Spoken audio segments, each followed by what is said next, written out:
Wow! Ang lamig, grabe. Hello mga master, good morning. Good morning.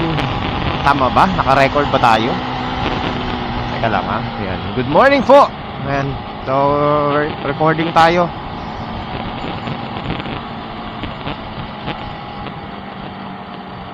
At ngayon po ay Sunday. Ayan. Today is Sunday, mga master. So, wala akong kalikot ngayon sa van natin. Kasi natapos ko na kahapon, hindi ko lang na-vlog, pasensya na. Pero mamaya pag uwi ko, tsaka ko na lang i-vlog. Mag-a-align na lang ako ng gulong mamaya. So ayan, ngayon po ay ang oras 5:30 ng madaling araw. At nagplano talaga ako ngayon na lumabas. Kaya napakalamig pala pag ganitong oras, grabe. Dito tayo aakyat sa Marilaki, mga master. Tayo ay pupunta sa Baseco fishing spot at tayo magpi-fishing ngayon. Ayan, totoo yan. Fishing tayo, mga master. Sunday, wala muna tayong ride time. Tsaka tayo magra-ride kapag may schedule na sa ride. So fishing muna tayo kasi noong nakaraang Sunday na zero tayo. So ngayon babawi tayo, sana makabawi. Alright, ayan, nandito na ako sa malapit na ako sa Luneta na pala, UN Avenue. Napakalubak, bumabalik sa lubak-lubak tong Ross Boulevard Ayan, nandito na po tayo sa Baseco.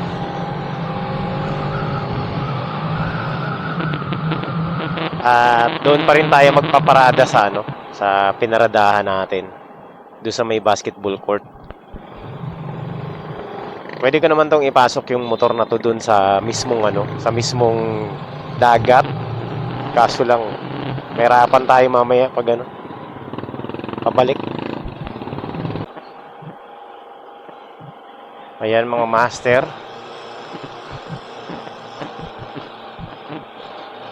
Nandito na po tayo sa ating aray ko.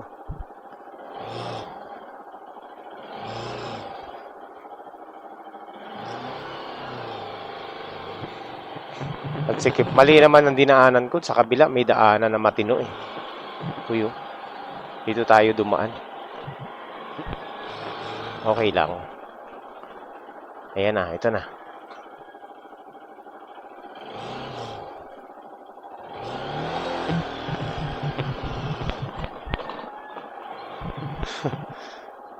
Dito rin ako dumaan nung una natin punta Yon, we're here.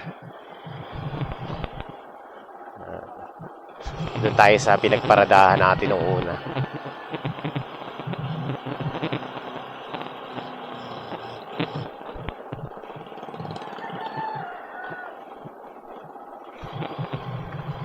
Buti wala pa mga batang makukulit. Ayan. Uy, ang dami palang nakapark.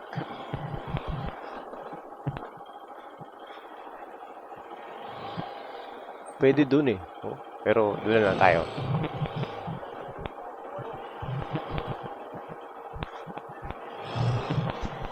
Dito.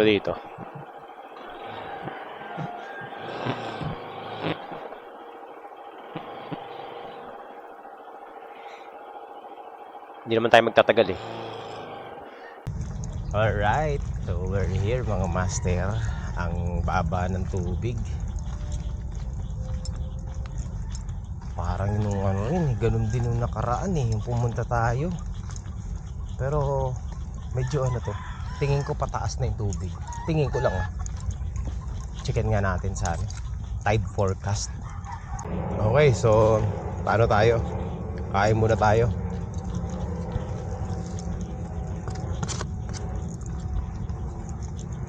Kailangan ma-maximize natin yung oras natin, mga master.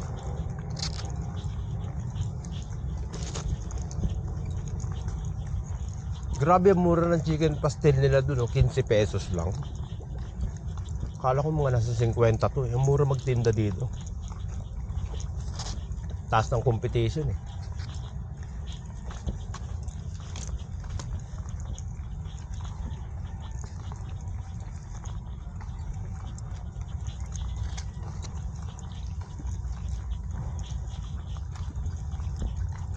So to maximize our time mga master, kasi hanggang 9 lang tayo ng morning.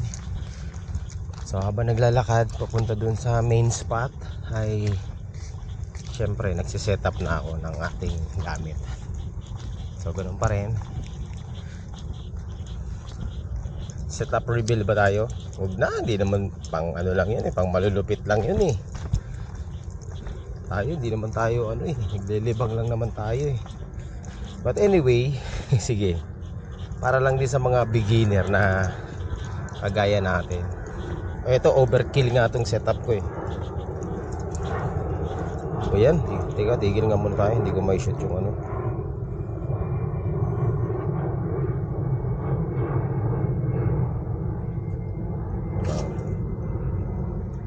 Uy, yun.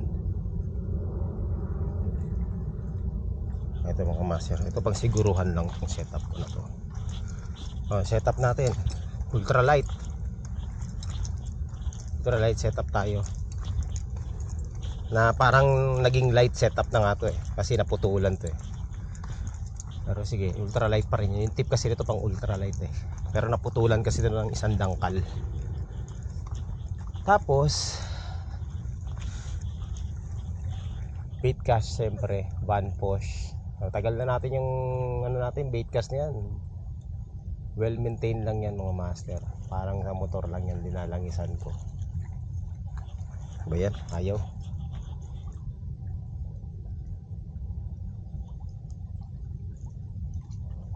Uy.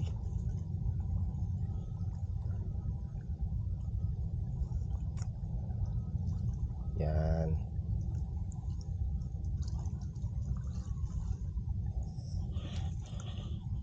Ayan, tapos ang main line natin is 10 pounds. Ayan, 10 pounds yung main line natin. Tapos nag leader line ako ng 30 pounds. Ang lupit ng leader line ko mga master, 10 pounds tas 30 pounds, di ba? At siguruhan lang yan. Ganyan yung setup ko na nakahuli ako ng 3 kilong bit dito. Hindi na putol. Ito rin yung rod na yun. Ito rin, itong setup na to. Binasic lang niya yung bit. So yan ang setup natin. Simple lang, di ba? So overkill siya sa ano natin. Pero yung line pwede, kasi itong line natin is 6 pounds to 10 pounds. Pwede dito.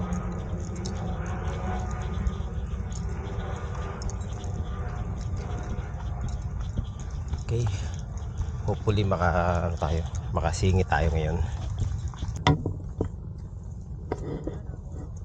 Ano uli nyo? Limasag. Marami ba dyan? Oo, sa ilalim. Lalo na dun sa dulo.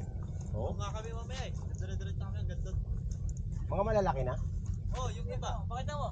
Sakto lang yan. Yung iba medyo maliit. Yung iba malaki. Yan, ganyan. Pangulam. Good morning. Oh, ayan.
testingin natin dito. Buka natin dito. I-ano drop.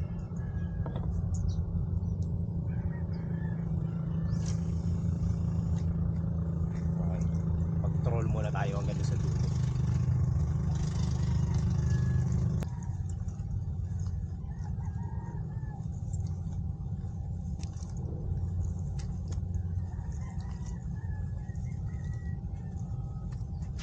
Alright.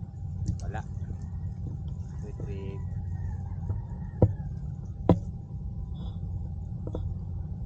Alam mo meron, di ba?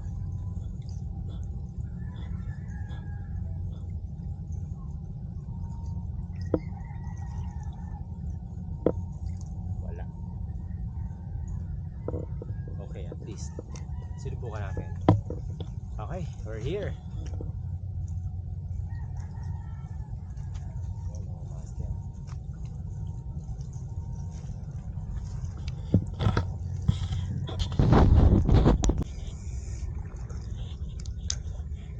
Ayan mga master, first cast.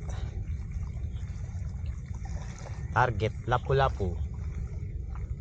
Baka makachamba tayo na lapu-lapu dito.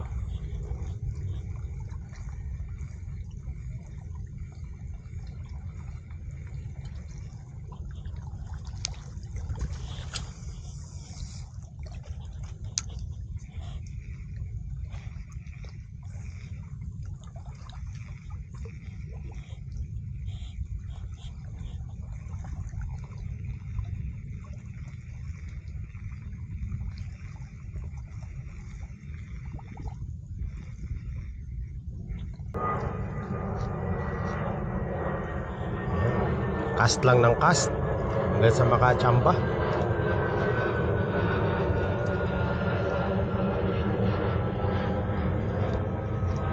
So mas ano tayo, lapit tayo mga master.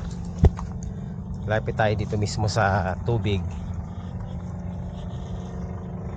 Baka makachamba tayo dito. Ingat lang, baka malaglag. Yan. Tayo. Gamit tayo ng jig.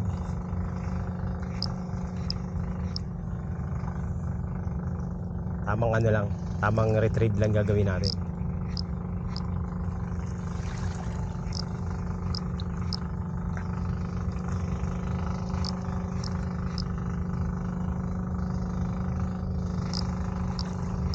Isa lang ang aga ko dito ako pinakauna. Pangalawa pala ako dito, pangalawa.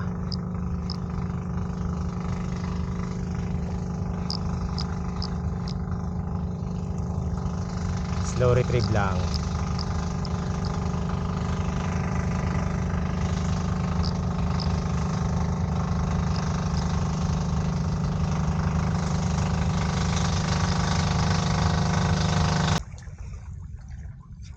Wala yatang isda Wala man lang kahit bakoko.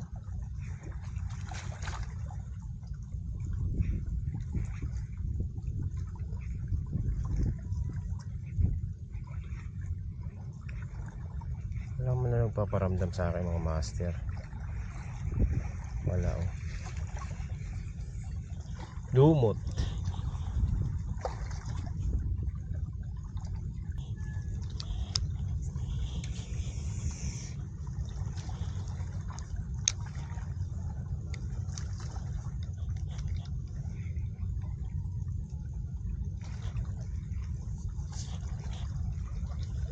Aray ko.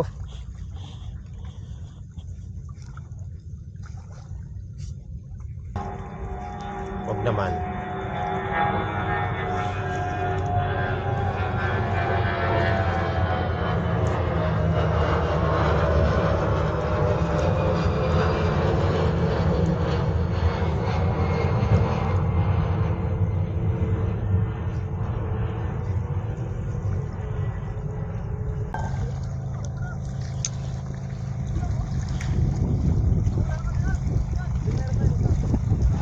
Tingnan natin.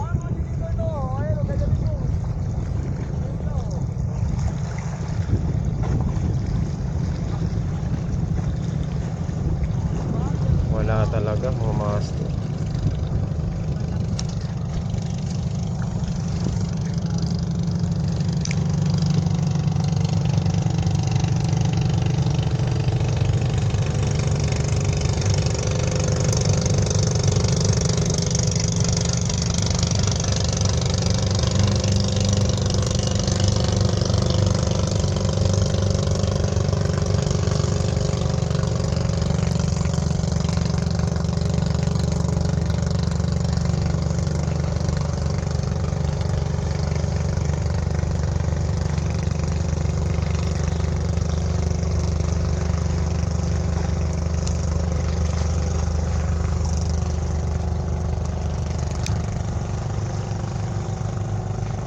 Palubugin natin.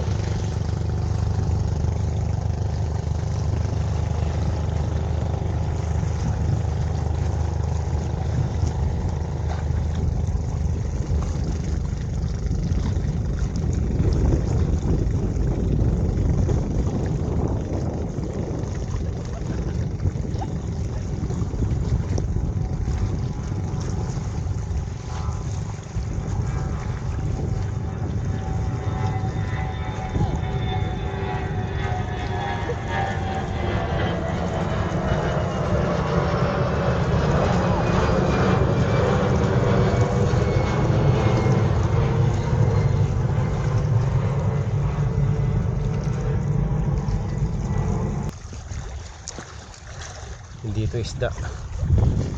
Ito yung isang malaking bato. Aba. Naku po. Yari.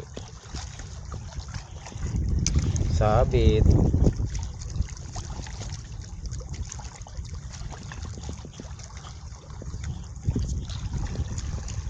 Donate. Donate na.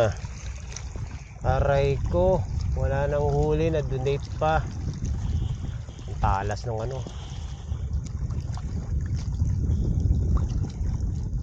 Putol mga master. Donate. Set up na naman.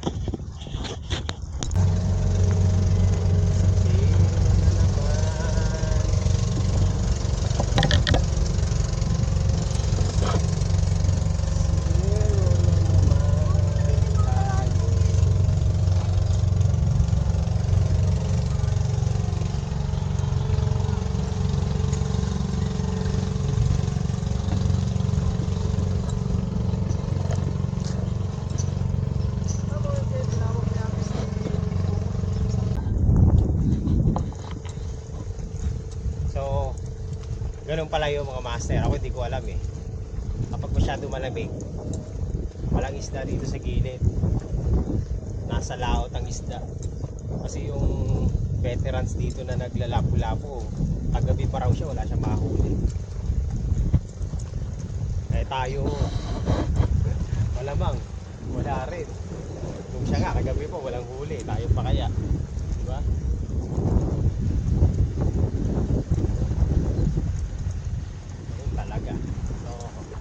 Tanggapin na natin ang katotohanan na zero tayo na naman for the second time around. Second time around, zero.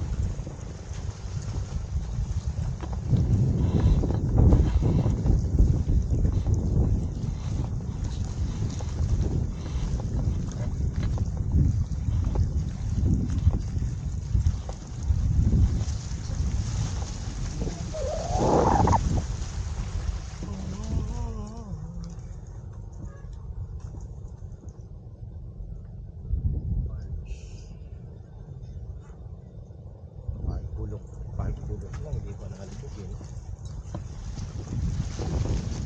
Explore na lang tayo ng mga parts.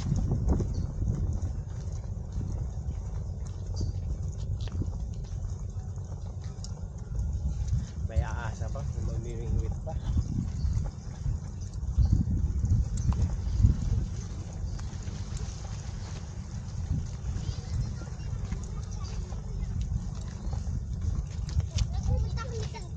Pumunta kami doon. At noon.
Walang tinabahan.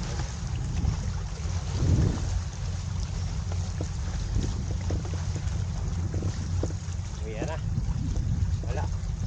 Mano. Malamig. Malamig yung panahon. Walang isda. Alright. Ayan mga master. Uwi na. Uwi na. Zero tayo. Wala eh. Bawi na lang tayo next time kapag ano, maganda na yung panahon. Hindi maganda yung tubig eh. Saka ano, malamig talaga, walang isda. Wala yung mga hinahanap nating isda. Wala yung mga predator fish.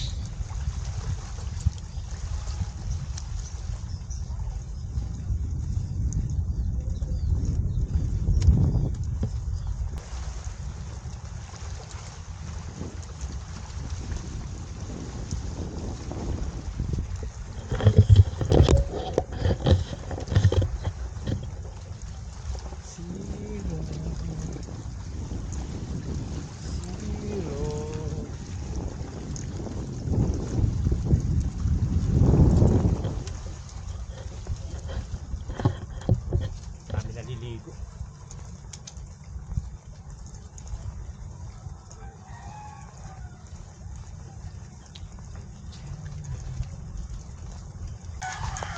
Okay, so we're here mga master. Dito na tayo sa ating motor. Okay.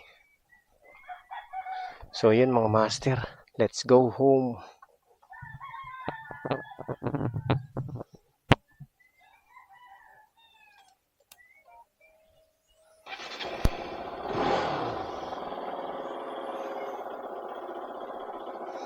Wala.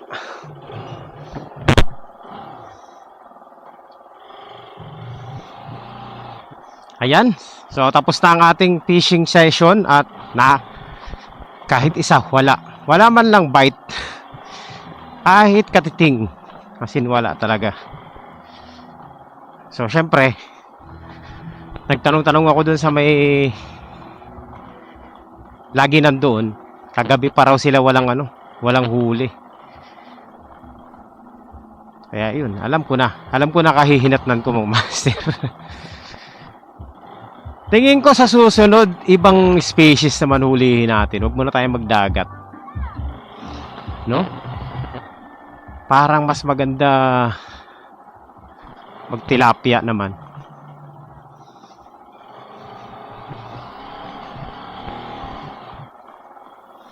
Subukan natin. Kaso madali kasing hulihin ang tilapia eh. Walang challenge.